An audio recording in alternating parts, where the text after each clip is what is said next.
ಪದ್ಧತಿ ಬಗ್ಗೆ ಸರ್ ತಮ್ಮ ಸ್ಪಷ್ಟನೆ ಸರ್. ಈಗಾಗಲೇ ಹೇಳ್ತೀನಿ, ಮಾನ್ಯ ಮುಖ್ಯಮಂತ್ರಿಗಳು ಬರ್ತಾ ಇದ್ದಾರೆ. BPL ಕಾರ್ಡು ರದ್ದಾಗಲ್ಲ, APL ಕಾರ್ಡು ರದ್ದಾಗಲ್ಲ. ಯಾರು BPL ಅಲ್ಲಿ ಇದ್ದಾರೆ ಅವರೆಲ್ಲ ಇರ್ತಾರೆ. ಯಾರು BPLಗೆ ಅರ್ಹರಲ್ವೋ ಅವರು APL ಅಲ್ಲಿ ಇರ್ತಾರೆ. ಯಾವುದು ಕಾರ್ಡು ರದ್ದು ಮಾಡೋದಿಲ್ಲ. ಸರ್ಕಾರಿ ಕೆಲಸ ಇರೋರು, ಇನ್ಕಮ್ ಟ್ಯಾಕ್ಸ್ ಇರೋರು, ಇವರೆಲ್ಲರೂ ಕೂಡ ಅವರೆಲ್ಲರೂ ಕೂಡ ಇವತ್ತು APL ಒಳಗಡೆ ಬರ್ತಾರೆ. ಅವ್ರನ್ನೂ ಕೂಡ ನಾವು APL ಕಾರ್ಡಲ್ಲಿ ಇಟ್ಟಿದ್ದೇವೆ. ಯಾವ ಥರವಾದ ತೊಂದರೆ ಆಗೋದಿಲ್ಲ.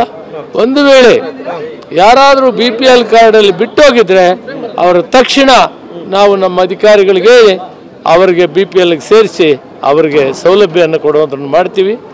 ಭಯಪಡಬೇಕಾಗಿಲ್ಲ. ಎಲ್ಲರಿಗೂ BPL ಕಾರ್ಡಲ್ಲಿ ಎಲ್ಲರಿಗೂ ಕೂಡ ಸಹಾಯ ಆಗುತ್ತೆ. APL ಅವ್ರಿಗೆ ಸಿಕ್ಕೋ ಸೌಲಭ್ಯಗಳು ಅವ್ರಿಗೂ ಸಿಗ್ತದೆ. ಯಾವ ಕಾರ್ಡು ರದ್ದು ಮಾಡೋದಿಲ್ಲ. ಮಾನದಂಡ ಇನ್ನೊಂದು 15-20 ದಿನದಲ್ಲಿ ಕಂಪ್ಲೀಟ್ ಪರಿಷ್ಕರಣೆ ಆಗ್ತದೆ. ನಾನು ನಾಳೆ ಕೂಡ ಪ್ರೆಸ್ ಮುಂದೆ ಬರ್ತೇನೆ.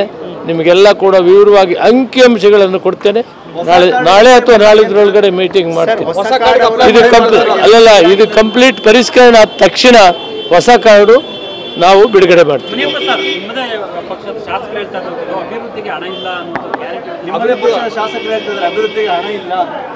ನಮಗೆ ಹಣನೇ ಖರ್ಚಾಗ್ತಾ ಇಲ್ಲ. BPLಗೆ ಇಟ್ಟಿರೋದು 8,000. ಹೋದ ಸಾರಿ 10,000 ಕೋಟಿ ಇಟ್ಟಿದ್ದೀವಿ.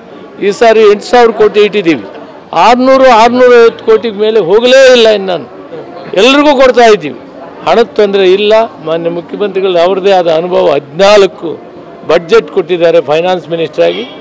ಯಾವ ಥರದ ತೊಂದರೆ ಇಲ್ಲ, ಹಣದ ಕೊರತೆ ಇಲ್ಲ.